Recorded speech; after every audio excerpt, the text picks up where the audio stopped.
We're going to get you back to your programming in just a moment, but we do have an update on that breaking news we've been following all afternoon from the Jacksonville International Airport after a fire at the hourly parking garage. Right now, city leaders and officials are speaking to give us an update. Let's go to them live. Go. Everybody. Ready? Okay, good evening, everybody. There was a multi-vehicle fire on the third floor of the hourly garage. That garage remains closed. It's believed the fire started with one car and then spread to other cars. About 50 cars were impacted by that fire. Fire's not out. It is under control, but it's still burning. So they're still working to make sure that it gets completely out. Currently, we don't thankfully have any injuries to report. It doesn't look like anybody was in there. They've sent a drone in, and so far it looks like we're in good shape. We can't know for 100% sure until we can actually get in there and inspect those cars, but right now that's what it looks like. And what we're thinking at the moment, and actually this has just been decided, so I won't even say what we're thinking at the moment. The airport will reopen at 5 p.m. So if you have a flight, it's probably still a good idea to contact your airline to find out if things are on time. You can rebook obviously through your airline as well. You won't be able to use the hourly or the daily garage tonight, okay? Hourly is impacted, but daily they just want to make sure that they can still, maintain the area and make sure that they can get in and out and do the things they need to do to make sure everything is structurally secure. I believe that is the high level stuff. Right now it looks like if you are going to be flying in or out, you can get both incoming and outgoing flights after 5 o'clock. But again, check with your airline on that one, and I'll let the experts take over the rest. And if you have any questions for me when we're done, I'll be happy to answer. Yes. One quick Okay. question. You said 50 as in 50 or 15 as in 50. 50. Thank you, Mayor. Well, good afternoon. When we got this call just a little after 12, we had reports of smoke back down to the floor, which we've seen in video. Our firefighters went in and started getting those folks that were in the garage out of that condition, and then began to actively fight the fire that you can see from pretty much all over town. They have got most of that fire is knocked down, but obviously we have to be able to get inside of those vehicles, under the hood, inside the compartment space to fully extinguish it. Because there was a partial collapse on the second and third floors, and then a secondary collapse about 30 minutes later, we are not putting firefighters in there. We're using drones to look for, anybody that could be in there. Those drones have not, as the mayor said, have not found anything yet, but we won't know 100% until we can get in there and physically verify that. There are engineers on scene. We have an engineer on scene. The airport has an engineering team on scene that are assessing what we're going to need to do to be able to put in there. This is going to be a long process. Obviously, similar to what we dealt with the St. Vincent's parking garage, it's going to be a very similar scenario. There are going to be cars in both that daily and hourly lot that are going to be inside there for a while. They're not going to be able to be accessed. This was a second alarm for JFRD, and the last thing I have is we talked with the airport, and that. I know this question is going to come up. That was last inspected. That garage was last inspected in October of 2024. So within the last 6 or 8 months, it's been inspected. With that, yeah. As far as any rental vehicles, we have people who talked to today that have rental vehicles that they wanted to go and drop off or pick up. But that's all a part of that same structure. So what was it is, and we actually just met about this just a few minutes ago, and the airport is ready to address that. I think there's still some plans that are being worked on how that, and the messaging that's going to go with that, and tell people where to go. But the airport will address that when they come up. And Chief, any chance? So we know, for instance, there's been parking issues at this airport for a while now. I mean, how long do you think this process is going to take until this garage is back up and operational? I don't know. Obviously, with the collapse, it's going to be a little while, but obviously we have to let the engineers do their assessment, and then they'll give the airport and their team some ideas of what needs to happen, and then they can figure out how long it is from there. But I would not expect it to be a short period of time. And how will people be notified if their cars that's trapped inside there right now that's damaged or undamaged? We're not prepared to do that right now because we have not been able to get inside and do an actual assessment of those vehicles. What we do know is that there's probably, and this is a rough guess, about 50 vehicles that were burnt. But we don't know that exact number until we can get people in there and actually look at them. Because some of them are just going to have smoke damage right on the outside that can wash off, and then some of them are actually going to have fire damage. And is it possible someone's trapped inside there right now? We don't think so, but you can't say for sure until you can physically get inside each one of those cars and check, but I don't think so. How did the fire start? Does anyone know with that initial vehicle what may have happened? The airport has video of it, and we've seen the video, and we know it started with one individual vehicle that caught on fire, but we don't know any details about that vehicle, what kind of vehicle it was, whether it was an electric vehicle, a gas-powered vehicle, or what. We don't know that from the video. We can just see the vehicle that started it. And can you reiterate the structure again that was damaged in the garage? You said that partial collapse with the second floor? Second and third floor. Second and third floor. And the fire caused that, is what we're determining? The heat from the fire causes the structural damage that allows those T-beams to collapse.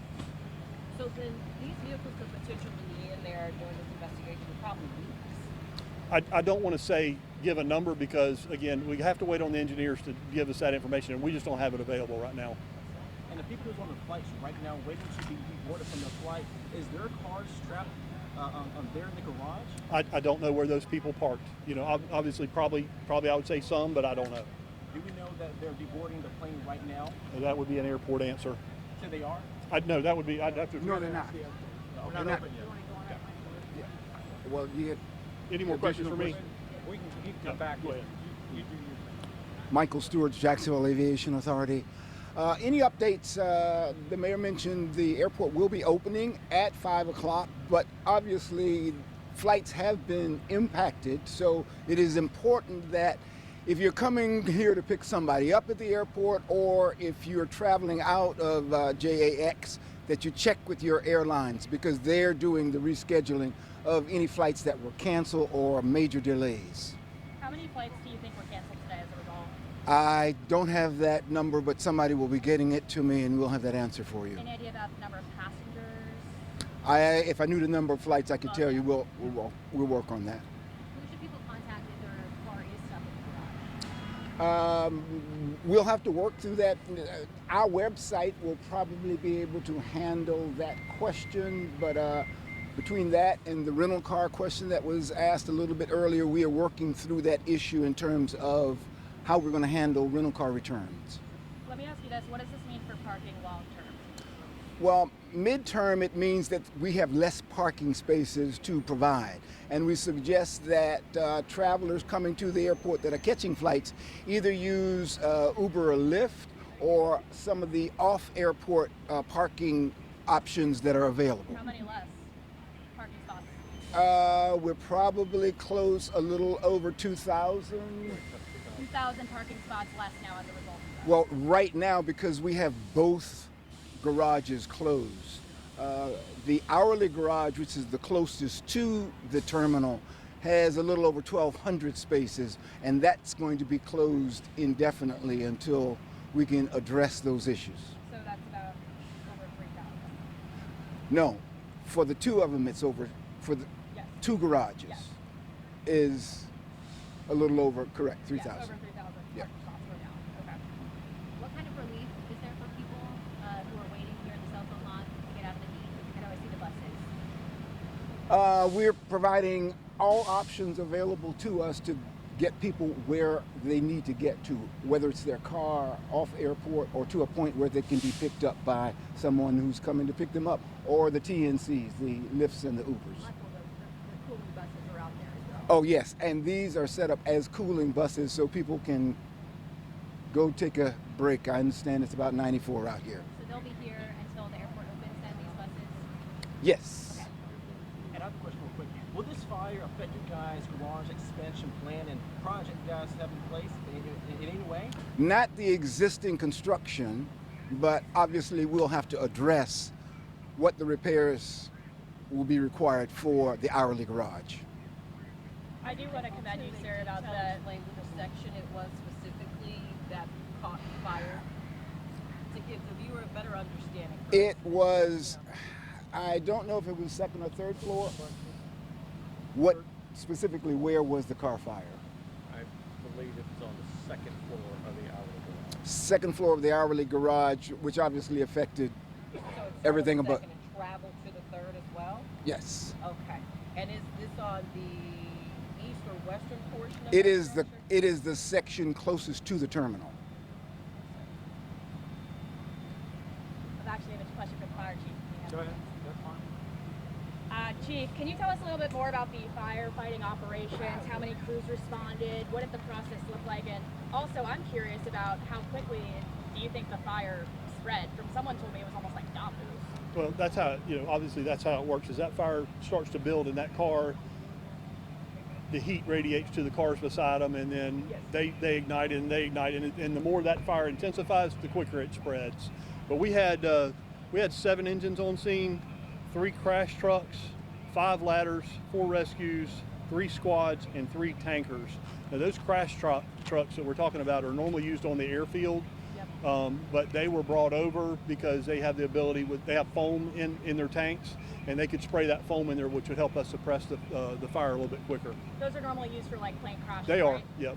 They're, Okay. Is that part of the reason why the delay as well? well, that put the airport out of, they couldn't operate the airport while those ARF units are off the airfield. And do you know if people will be able to pick up arriving travelers at the terminals now? Beginning at 5 o'clock. Beginning at 5 o'clock.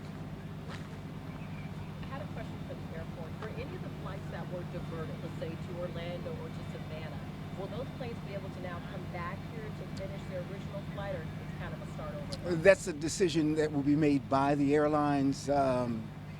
It could be anywhere from providing transportation to their final destination or the flight being rescheduled, but that's all decided by the airlines And then once we open. Would the airline likely then provide like hotel, for instance? I know some people talking here are from California and they're trying to get back.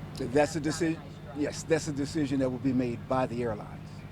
Can you just clarify for the people in this lot, what is their options right now to get out of this lot? How should they leave? How can they leave? What should they do right now? Depending on where they're going, back to their hotel or something like that, that detail is still being worked. And just to re-clarify, do you mind re-clarifying which floor the fire started on for us? Second floor? It was second floor. Okay.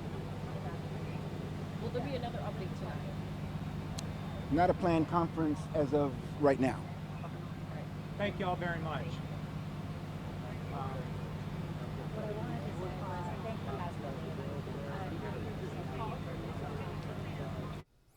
All right, so we just got an update there from city leaders and also the fire department about what happened in that hourly parking garage at the Jacksonville airport. Once again, we understand that there was a fire around noon today. Let's talk about the good news. The good news, as far as they know, no injuries, no one was hurt. As far as they know right now, they are going to continue when it's safely to do so to explore the parking garage just to make sure no one was in there.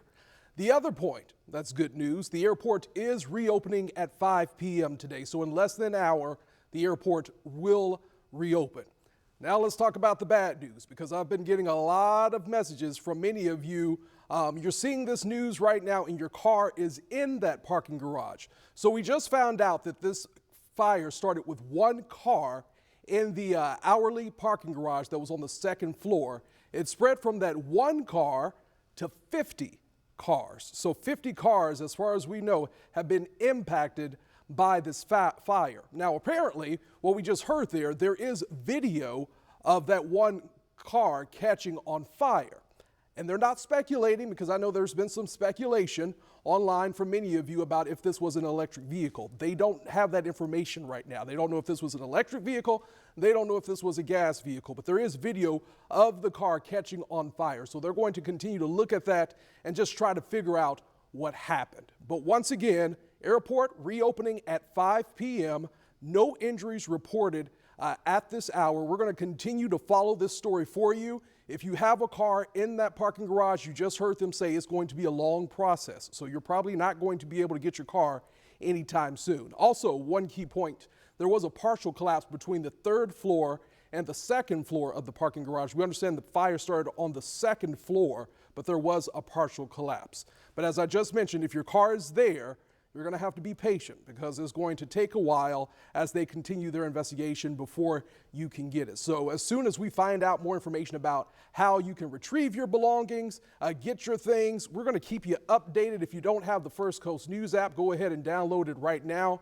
You can text the keyword app, APP, to 904-633-2402, and we will send the app straight to your phone. You can download it so you can get the latest updates. And we're going to continue to keep you updated throughout the evening. Be sure to join us for First Coast News at 5 with the very latest information.